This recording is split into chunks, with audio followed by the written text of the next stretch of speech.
माझं नाव संजय आहे। मी व्यवसायाने एक रिक्षा चालक आहे। मुंबईत अनेक रस्त्यांवर फिरलोय, हजारो लोकांना बसवून फिरवलंय, पण जी गोष्ट मी आता सांगतोय ती माझ्या आयुष्यातली सगळ्यात भयान आणि विचित्र गोष्ट होती। ती एक रात्र त्या एका प्रवाशाने माझ्या जीवनात भीती, शंका आणि मृत्यूचं सावट सोडलं। 13 नोव्हेंबरची रात्र होती। ते थंडीचे दिवस होते। रात्रीचे बरोबर 11:50 झाले। घाटकोपर स्टेशनजवळ मी माझी रिक्षा उभी केली होती। फारसे प्रवाशीही नव्हते। रात्रीचा शेवटचा फेरा करून घरी जाण्याचा विचार करतच होतो। तेव्हाच एक उंच, काळ्या पांढऱ्या केसांच्या पण अतिशय शांत चेहऱ्याच्या माणसाने माझ्या रिक्षाजवळ येऊन विचारलं, भायखळा जाल का? मी मान डोलावली। तो लगोलग मागे बसला। थोडंसं जुनं, उग्र सुटणं आणि थंड वातावरण जाणवलं। मी रिक्षा सुरू केली। पहिल्या काही मिनिटातच माझ्या लक्षात आलं, रस्त्यावर एकही गाडी नाही। रस्ता पूर्णतः मोकळा। खरं तर मुंबईसारख्या वर्दळीच्या शहरात असं फार तुरळकच बघायला मिळतं। सर्वत्र विचित्र शांतता जाणवत होती। GPS सुरू केलं, पण मोबाईलला सिग्नल नाही। साहेब, नेहमीचाच रस्ता आहे ना? मी विचारलं। हो, हा रस्ता तुला कुठे घेऊन जातोय हे तुला ठाऊकच नाही, तो हसून म्हणाला। पण ते हास्य थोडं थंड, पोकळ आणि भीतीदायक होतं। त्याचं विचित्र बोलणं मला काही कळालंच नाही। घड्याळ पाहिलं, 12:05 झाली होती। थोडा वेळ पुन्हा चालून मी पुन्हा घड्याळात पाहिलं आणि मला झटका बसला। 10-15 मिनिटांनीही घड्याळात 12:05 दाखवत होतं। मोबाईलवरही तोच वेळ। काळ थांबला होता का? रस्ता काळोखात बुडालेला, समोर एकही दिवा नाही। आणि अचानक पुढे एक फाटक दिसलं। मोडकळीस आलेलं फाटक आणि त्याच्यावर स्मशानभूमी असं लिहिलेलं होतं। पण भायखळ्याच्या वाटेवर असं काहीच नाही। तेवढ्यात मागून आवाज आला, रिक्षा थांबव। प्रवाशाने सांगितलं। मी करकचून ब्रेक दाबला, पण काय आश्चर्य, रिक्षा थांबत नव्हती। चाकं फिरत होती, पण रस्ता मागे सरकतच नव्हता। तू आता माझ्या जगात आलास। त्याचा आवाज अचानक दुरून येणाऱ्या पावसासारखा थरथरत होता। रिक्षा आपोआप स्मशानात गेली। मी प्रचंड घाबरलो होतो। अचानक हे काय होतंय? मला काही कळायला मार्गच नव्हता। मी घाबरून मागे पाहिलं, तर मागे तो प्रवासी दिसत नव्हता। मी स्मशानात गेलो। चंद्रप्रकाशात एक चिता अर्धवट जळत होती।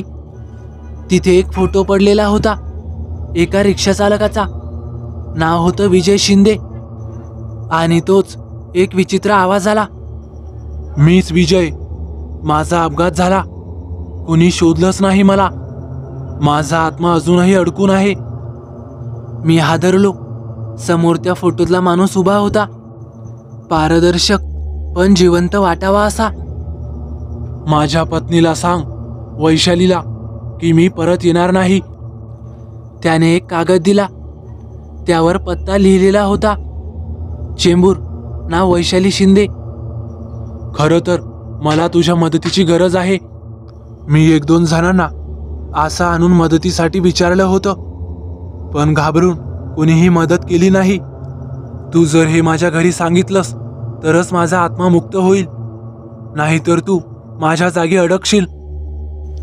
अचानक स्मशानाचं दार बंद झालं आणि एक तीव्र आरडाओरडा।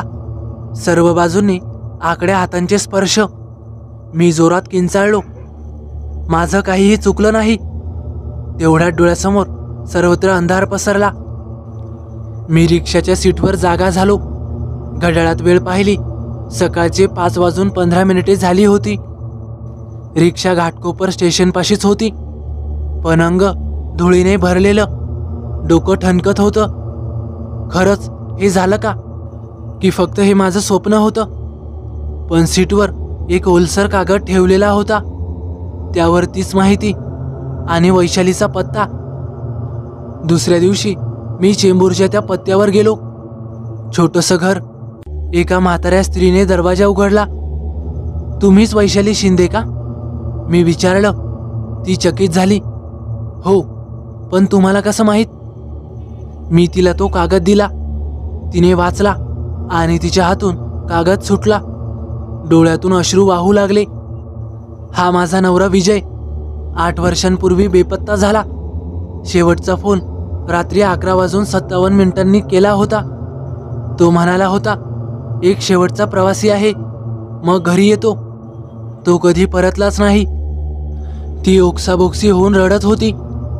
त्या क्षणी घरात एक शांत थंड वारा वाहू लागला आणि दरवाजाजवळ ठेवलेला विजयचा फोटो हलला. त्या स्त्रीने डोळे मिटले आणि म्हणाली, तो मुक्त झाला. मी अंग थरथरत घरी आलो. पण त्या रात्री स्वप्नात एक आवाज ऐकू आला. धन्यवाद संजय. मी पुन्हा रात्रपाळी टाळली. पण काही दिवसांनी जेव्हा रिक्षा स्वच्छ करत होतो, मागच्या सीटखाली एक जुना सुटकेस सापडला.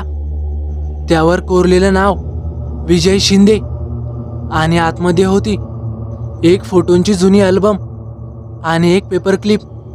2 रिक्षाचालक गायब. तपास अपूर्ण. मी समजून गेलो, ही केवळ एक कथा नव्हती. हे एक शापित चक्र होतं जे अजून संपलेलं नाही. मी मात्र त्यानंतर त्या साईटचं भाडं घेतलंच नाही. तर मित्रांनो, कसा वाटला तुम्हाला अनुभव?